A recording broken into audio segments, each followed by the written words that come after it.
Every day I wake up feeling legendary, like I got something to prove, maybe. I gotta play on them fools, maybe. Northbrook Middle School 8th grade students, welcome back to the DLD show.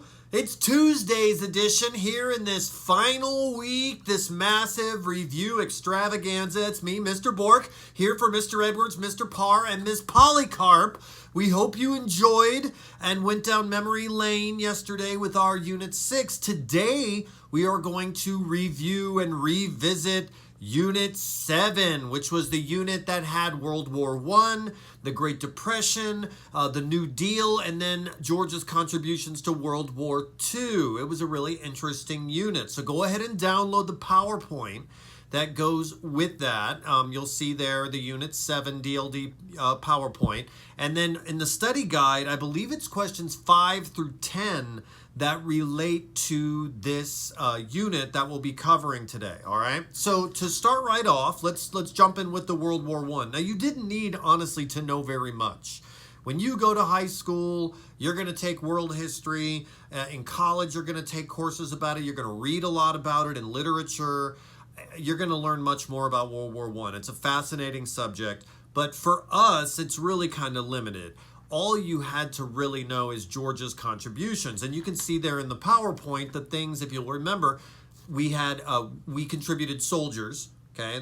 People were drafted into the war. There were military bases here in the state that helped to train and prepare units for war. The textile industry was big because all of the cloth was used to make uniforms for the military. And then, of course, the victory gardens, where we grew food to support the war effort with the WLA, the Women's Land Army. So that was Georgia's kind of contribution to World War I. And that takes us into the 1920s, which were really, really economically successful. But then, of course, the stock market crash leads us into the Great Depression. And there was a lot of stuff there in the Great Depression. We talked about, of course, in Georgia, the drought and the boll weevil, how nature impacted the economy negatively. But then President Roosevelt's elected, and he brings forth the New Deal. And I think we should bring forth at this time the Teacher of the Year, Tommy Edwards, to tell us all about the New Deal. Take it away, Mr. Edwards. Hi, students. This is Mr. Edwards, just coming back to you guys. It's been a while since we've talked, but as you guys already know, we're near the end of the school year, and we're getting ready to go over our review to make sure you have everything that you need to know for your upcoming finals. I know you're excited. I'm excited that this DLD is coming to an end, but I know a lot of you guys have done an amazing job. So we just want to make sure that you push through. I also want to let you guys know that I thoroughly miss you, and I look forward to hopefully seeing you guys very, very soon. But until then, continue to do the hard work that you're doing and continue to be successful. All right, yesterday, Mr. Parr talked to you guys about the New South along with Mr. Bork. Today, we're going to move into unit number 7, and we're going to be talking about the Great Depression. We're going to be talking about World War I, the Great Depression, and then World War II.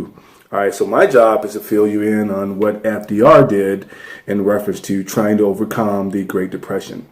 He put in place what was called a New Deal, a group of programs that were supposed to offset some of the issues that led to the Great Depression. One of the programs he put in place, due to the fact there was so much product in the market, overproduction, he came up with the AAA, which is the Agricultural Adjustment Act, which he paid farmers or landowners money not to grow any crops so that you can bring the price of the items up and the supply would go down. So that would help out the economy as well. And then he saw there was a huge need to put young men back to work, because at that point in American history, we had 1 out of 4 Americans, or roughly 25% of Americans, did not have a job. Very similar to what we have now. So we're looking at roughly 30 million Americans currently right now unemployed. So it's a very, very serious situation. And I know in my classroom, I know we talk about it all the time that history tends to repeat itself. So we need to learn from those lessons of the past and figure out what we need to do now. So one of the programs that he put in place to put young men back to work was called the CCC, which was the Civilian Conservation Corps. So definitely it was an opportunity for young men to go to work and get paid building roads, bridges, parks, and all those things, and getting our economy going back again during the Great Depression. Also, he put in a third program that helped out a lot as well, and that program was the REA, the Rural Electrification Administration. And this program brought electricity to the rural areas, which allowed the farmers to farm at night, grow more products, so that can help out the economy as well. And then one of the final products or programs that he put in place was the SSA, or the Social Security Administration. And this program was put in place to help out those, excuse me, excuse me once again, to help out the elderly, provide them with some financial assistance to make sure that they have what they needed. So once again, this is Mr. Edwards. I hope you are prepared. I hope you're ready to go. I hope you got what you need. And once again, we're going to do well on the final. So study hard, and you guys will be awesome. All right, take care. Bye, guys. Do your best. Thank you very much, Mr. Edwards, for that wonderful recap of those New Deal programs. And so those programs have a lasting impact today. I know I'm going to count on Social Security when I retire. That takes us to an interesting figure in this unit, Eugene Talmadge, who was the governor of Georgia through much of the Great Depression. And even though he was in the same party as Roosevelt, they were both Democrats, you would think they would have been on the same page.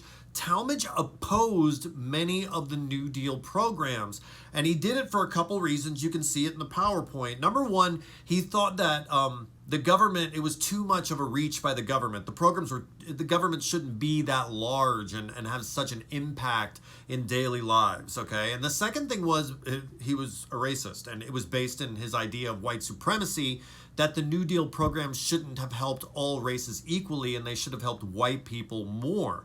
So that's kind of one of those things that we learned that you might see on the final. Related to that, of course, is Roosevelt. Roosevelt and Georgia had a special relationship because of Roosevelt's condition, his medical condition, his polio.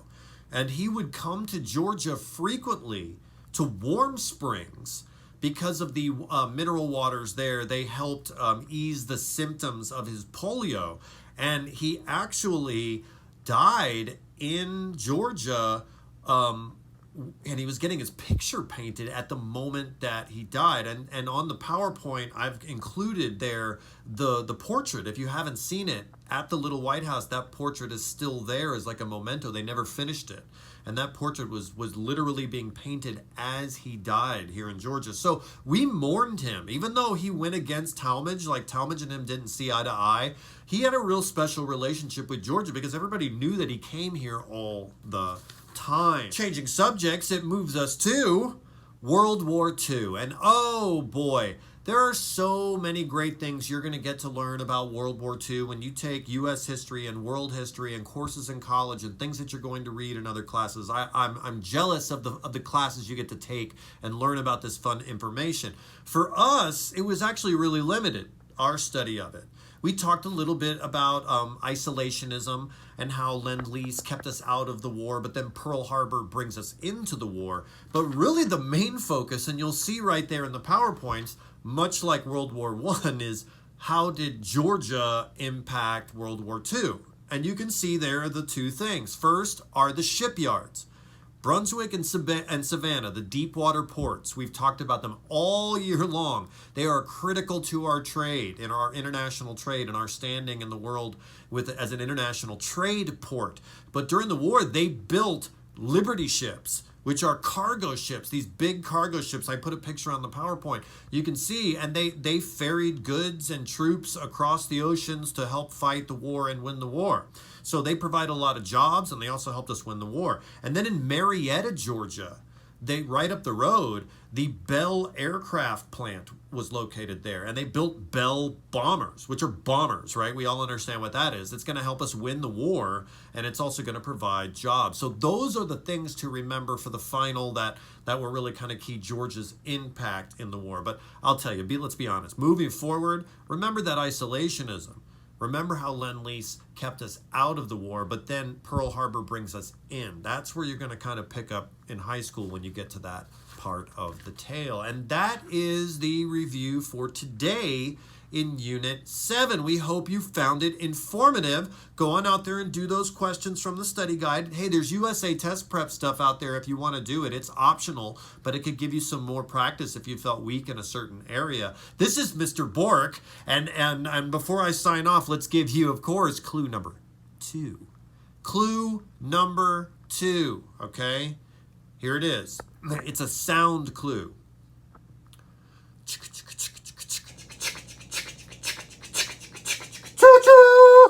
Okay, did you miss that? You want me to do it again?